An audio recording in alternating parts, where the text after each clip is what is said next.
Students, today we will do the poem Dust of Snow by Robert Frost. We will do this poem from your book First Flight, that is a textbook in English for class 10th. So let's see the poem. First of all, let's come to the index. This is Dust of Snow, page number 14. So please open up page number 14 for the reference of this poem Dust of Snow by Robert Frost. Let us discuss about the poet first. Robert Frost, a very renowned poet, born in 1874 and died in 1963, was an American poet basically, and moreover that he was a 4-time winner of the Pulitzer Prize Award in poetry.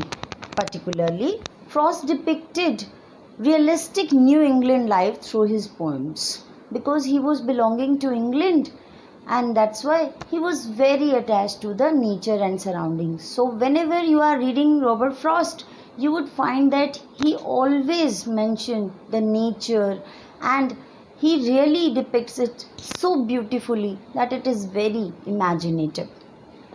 And he became one of the America's public literary figures in that time.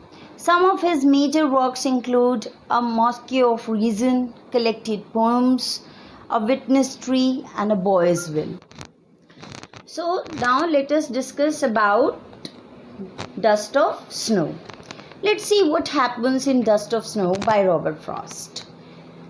First of all, we will discuss it. Then I will explain it. People do not think much of some birds like crow. Nobody likes it and to pet it.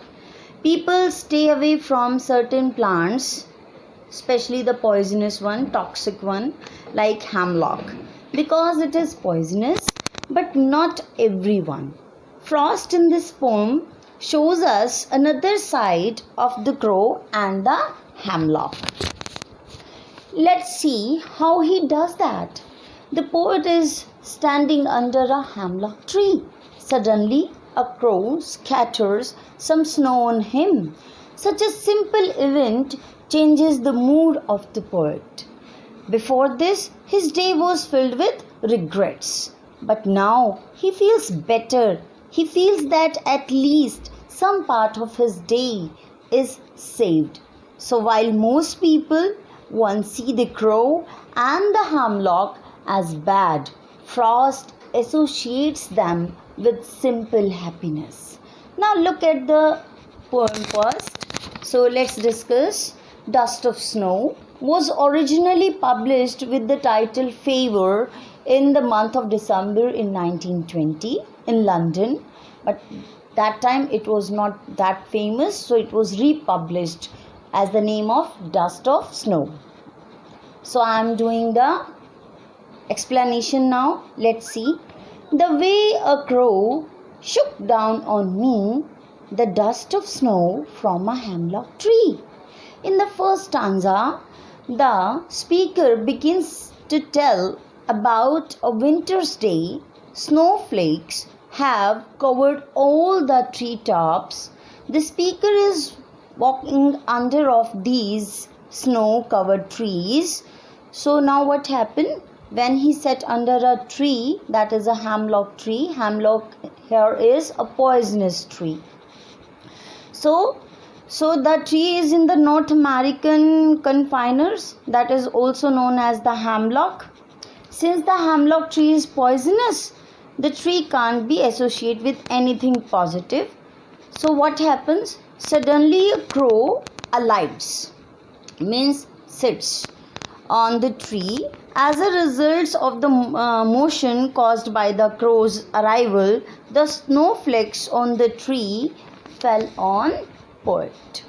Okay, so has given my heart a change of mood and saved some part of a day I have ruined. In the second stanza, the speaker describes how the fallen snowflakes has changed his mood, because he was so distressed earlier. So hemlock can be associated with distress as well. because it is poisonous. But the simple act of the crow sitting on that tree and shooting the tree, and then the snowflakes just come over the poet, and this makes his heart delighted. He was suddenly happy. Suppose you are sitting under a tree, a mango tree, and suppose a mango just slip into your lap. How would you feel? You would feel blessed. Same the poet was feeling blessed at time, and he was feeling a change of mood. His negative mood changed into positivity, and thus he says, and saved some part of a day I had ruined. He had already ruined that day. Earlier, sitting under the tree, he was so distressed, but after this act, he was feeling cherished because of the nature surroundings, because of the snowflakes which just shook over on him. So he was feeling delighted. So this is all about this poem. Suddenly this small act has changed his entire mood and saved his day. So we have seen this poem. Okay. So I think it is very clear, it is very simple. The way a crow shook down on me, the dust of snow from a hemlock tree, has given my heart a change of mood and saved some part of a day I did. So now let's see some literary devices in this. First of all, let's talk about the poem Rhyming Scheme. So what are the elements here? In this poem, Frost uses the crow, the hemlock tree and the dust of snow as symbols. So symbolism is there. Crow and hemlock usually signifies something bad, but in the poem they bring joy to the poet. So now let's discuss about the rhyming scheme. So if we assign A to crow and snow, that is crow and snow, and B to me and tree, so what is the rhyming scheme? So if we assign A to crow and snow and B to me and tree, so the rhyming scheme of the stanza would be AB, AB. Now more elements in this, that is enjambment. Yes, ENJAMBMENT. B is silent. Enjambment. What is the meaning of enjambment? Striding over is a poetic term for phrase to a one line of poetry to the next. Means without any punctuation mark, when you just jump to another line of the poem. So here you can notice that this poem is not having any punctuation lines. You can jump to one line to another, okay, without any punctuation or full stop. So an enjab line typically lacks punctuation lines and breaks. So here we have discussed about the poem Dust of Snow. I hope this lecture is very clear to you, and I am really hoping that you all are taking a good care of yourself, and you are also taking care of the measurements to prevent yourself from the coronavirus, washing your hands and staying at home. So I really wish that you must go through this poem and take care of yourself. Thank you for the day.